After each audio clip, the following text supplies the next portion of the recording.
are you, Dad? A Dvar Torah for Parashat Shmot.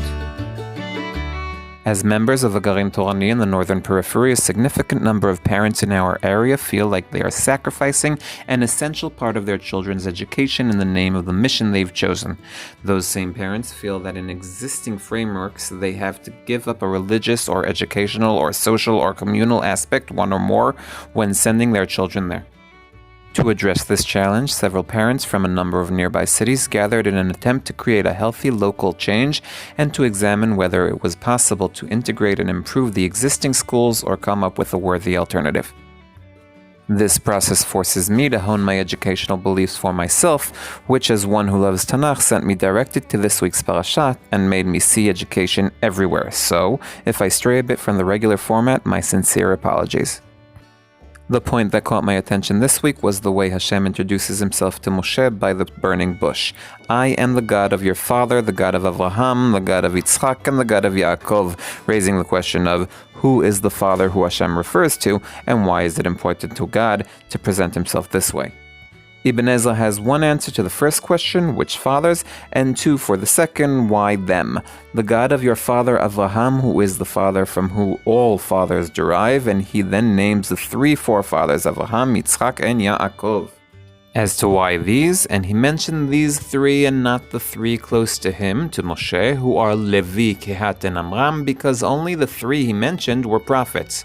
Also, the three he mentioned are fathers to all Israel, whereas the later three are fathers only to Moshe, and Moshe here is the representative of all of Israel.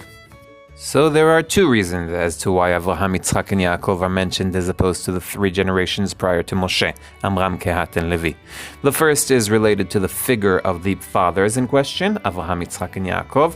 What was special about the patriarchs, according to Ibn Ezra, was that they were prophets, and as prophets, it is their message from God that is relevant when speaking to the nation. The second reason is related to those receiving the message. Telling the Israelites that they have a message from Levi is irrelevant since not all Israelites are his descendants. But there's another opinion as to the identity of your fathers, which appears in Chazal in Shmot Rabbah.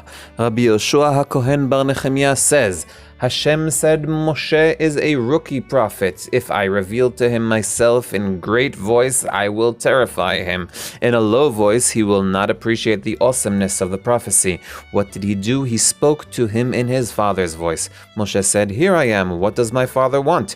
The Blessed One be he said, I am not your father, but the God of your father. I have come to you like this so that you will not be afraid. The God of Avraham, the God of Yitzchak, and the God of Yaakov. Moshe rejoiced and said, My father is counted among the forefathers, and even more so, but he is greater, for he is mentioned first. The Midrash's answer to the question, what father is Amram, Moshe's father? The reason for this is to find the perfect balance between fear and gravity. Hashem wants Moshe on the one hand not to be afraid of the prophecy, but on the other hand to take the prophecy seriously, something only a father's voice can achieve. It seems that there are two essential approaches here regarding the transmission of tradition and divine messages from generation to generation. For the first opinion mentioned in Ibn Ezra, prophets versus non-prophets, tradition is passed on by great people. Prophets, rabbis, teachers, they are full of knowledge, they have admirable stature, and they are messengers of God. Therefore, they are the ones entrusted with passing on the message to the next generation. On the other hand, according to both Ibn Ezra's second interpretation, fathers of the nation versus fathers of a tribe or family, and Midrash Rabbah, your father equals Amram, it is parents who are able to serve as intergenerational emissaries. The difference between them is only whether they have to be from the previous generation or if the founding fathers can play the same role. As to my own opinion in this educational matter, I agree with God. If you enjoyed this video, please pass it on to a friend, subscribe, and press the like button.